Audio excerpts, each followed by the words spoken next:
हजरत इमाम हुसैन अलैहिस्सलाम अल्लाह के बंदों को दर्स अखलाक दे ही रहे थे। इतने में किसी ने पूछा, ऐ नवासा रसूल, वो कौन सा अमल है जो अल्लाह को इतना पसंद है कि अल्लाह दोज़ख की आग इंसान पे हराम कर देता है। बस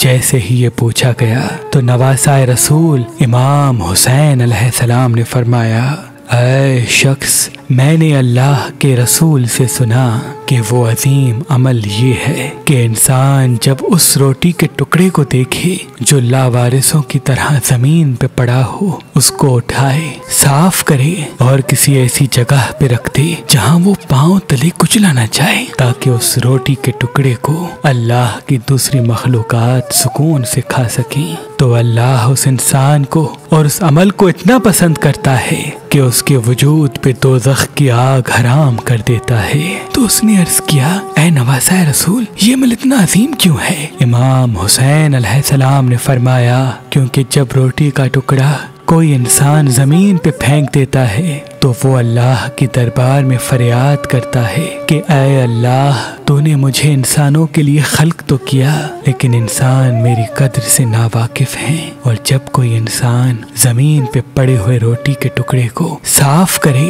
और किसी ऐसी जगह पे रख दे जहाँ वो पांव तले कुचला ना जाए, तो वो ही रोटी का टुकड़ा इंसान के जिस्म के लिए शिफा बनता है, क्योंकि वो अल्लाह की दरबार में फरियाद करता है कि ऐ अल्लाह, हजारों इंसानों में से किसी इंसान ने मुझे इस काबिल न समझा कि उठा के साफ करके खाए या किसी महफूज जगह पे रखे, लेकिन ये वो तेरा बंदा है जो मेरी कद्र से वाकिफ है। अब तुझे वास्ता है अपने महबूब का, इसके गुनाह माफ कर दे, इसकी दुआओं को पूरा कर दे, इसके जिस्म पे दोज़ख की आग को हराम कर दे। और यूं अल्लाह उस रोटी के टुकड़े की दुआ फौरन कबूल करके इन तीनों दुआओं को कबूल कर देता है।